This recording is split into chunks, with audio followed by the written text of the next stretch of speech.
Welcome back to the channel. Today I'm going to be showing you some indoor seed starting. So I am going to be trying this seed starting tray. It's on Amazon for $15 right now. It comes with a lid and all the sponges. It's 20 cells and you can use the hydroponic sponges or put soil in it if you want to reuse it that way. So we're just going to give it a try. It has this lid and it's got some holes for ventilation. You can either have some ventilation or close it up if you want to keep the seeds warm and moist. And then it comes with the sponges that are in it already. So they're kind of small, thinner than the Rise Garden ones that I have. But I decided to try to mark them by just writing on some tape along the sides the varieties of seeds that I'm going to put in. That's just how I decided to mark what I'm putting in. I'm going to do two of a couple of different varieties of seeds, 2 rows, and then I'm going to just do one for the other side. And so that's how I've decided to mark it. So these are all the seed varieties. I've just laid them out so I can be ready to plant them. Most of these take a little time to start growing, so I'm getting a head start on my seed starting. Some of these seeds are old too, so we'll see how they do germinating in here. So first I'm going to try some broccoli, and broccoli seeds are considered kind of fairly big, but it's kind of hard to get them right into that spot on the sponge, even being the size they are. So that was kind of tricky. There's maybe a better way to do it than what I've been doing. But yeah, so you just kind of have to be able to hold your seeds and get them in that spot.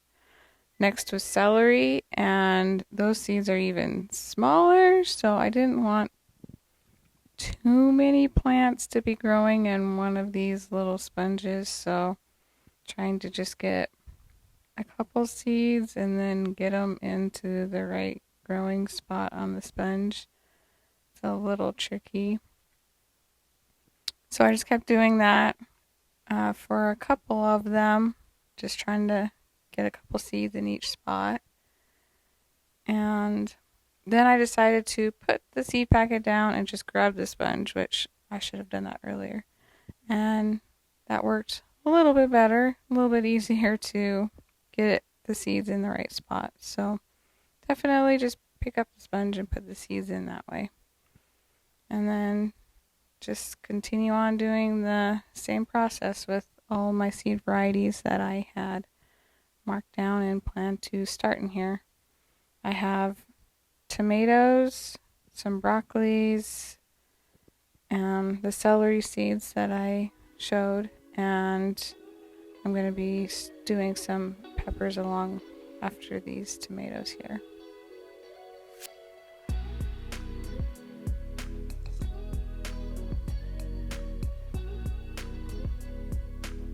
One thing that's nice is if you're putting in your seeds and they just fall off the sponge, like this one does here, you just can pick up the sponge and see if the seed's down there, and if not, then it probably fell into the tray like my seed here did. Just fell down into the bottom tray. So very easy to get if you drop a seed in the bottom, so that's very handy. And then just continue on. Get all your seeds planted.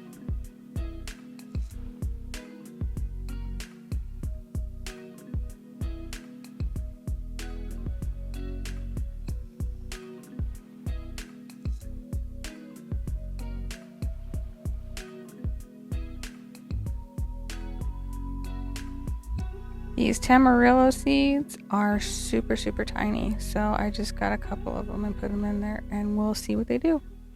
Then put them in some light and heat and see what happens. After a week, my seeds were already coming up very nicely, so this is what they looked like. after 1 week of planting. Coming up very nicely. And the roots are starting to come through the sponges through the bottom. So they're going to need to be planted soon. So since these are going outside, I need to get them in the soil, and they're already getting pretty big. So I've got a couple of trays with some potting soil in it.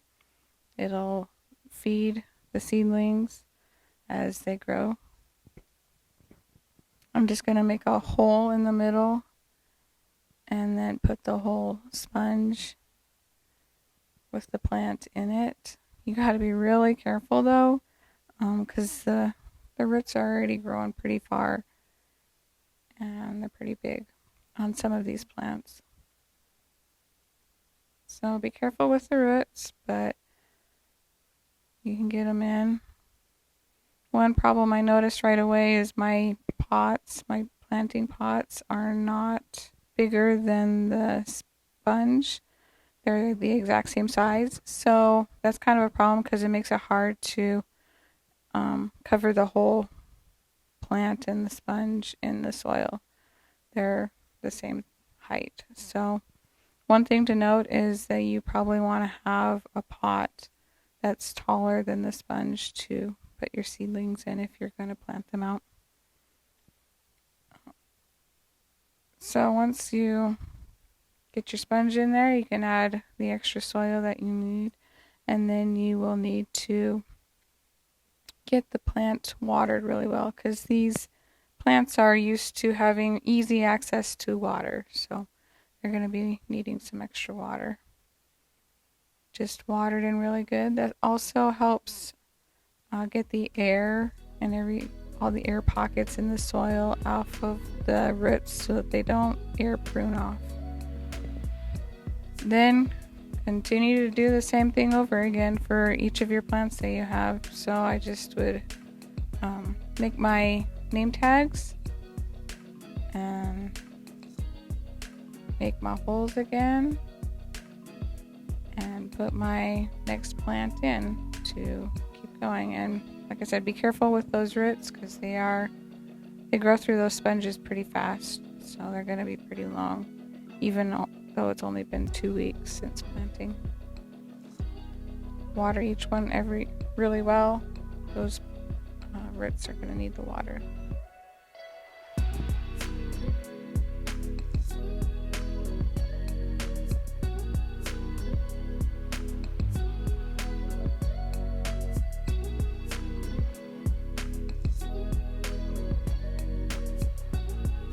Once a couple of them are in, this is what they look like. So you can see my sponge is the same size as my pot. So might need to get these put in a different pot in a little while once they get a little bit bigger. But that's what they're going to look like, and just keep on going with all of them. Once they're all planted, I put them on a heat mat because this is downstairs where it's a little bit cooler. So the soil can be a little bit warmer, and they've got some grow lights above them with other things I have growing, and I'll put a cover on them so they stay a little bit warmer, and hopefully they keep growing just as well as they have been. So don't forget to subscribe, and thank you for watching.